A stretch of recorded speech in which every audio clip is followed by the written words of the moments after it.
સાહેબ, Morbi cyber crime ટીમે મૂળ એકાઉન્ટનો જે નેટવર્ક છે એના ઉપર તપાસ કર્યો છે. કઈ પ્રકારની કાર્યવાહી કરવામાં આવી?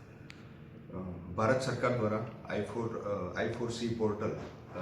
જે છે તેમાં સમન્વય પોર્ટલ દ્વારા જે આવા મ્યુલ એકાઉન્ટ છે તેની માહિતી તમામ જિલ્લા પોલીસને આપવામાં આવેલ હતી.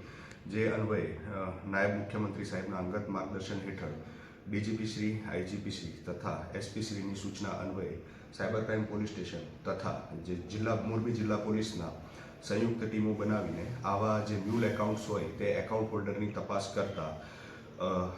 ટોટલ 250થી વધારે એકાઉન્ટ અત્યાર સુધીમાં ચેક કરવામાં આવ્યા છે, જેમાં 500થી વધારે મોબાઈલ નંબર્સ જેની સાથે લિંક હોય આવા એકાઉન્ટ્સમાંથી કુલ 7 એકાઉન્ટ્સમાંથી આવા શંકાસ્પદ નાણાકીય વ્યવહારો જણાઈ આવેલ હોય, જેમાં કુલ 6 આરોપીની ધરપકડ કરી Morbi city A division police સ્ટેશનમાં 2 ગુના તથા Morbi city B division police સ્ટેશનમાં 2 એમ કુલ 4 ગુના નોંધવામાં આવેલ છે. જેની સંયુક્ત રકમ જો જોવા જઈએ તો 45.50 લાખ એટલે આશરે 45.5 લાખ રૂપિયાની રકમના શંકાસ્પદ નાણાકીય વ્યવહારો જોવા મળેલ હતા.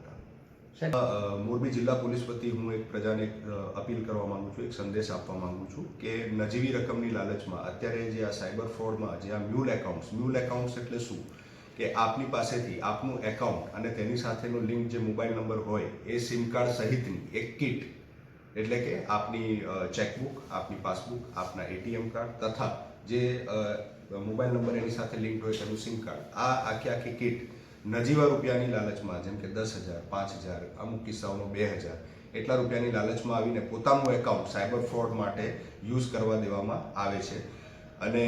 જે આ એકાઉન્ટ ધારક છે તે પણ આ ગુનામાં સહ આરોપી બનતો હોય છે. તેથી પ્રજાને એક અપીલ કરવા માંગીશ કે આવી લાલચમાં આવવું નહીં અને આપનું જે એકાઉન્ટ છે એ આપનું પર્સનલ એકાઉન્ટ છે, તે સાયબર ફ્રોડ માટે પણ યુઝ થઈ શકે છે. આથી આપનું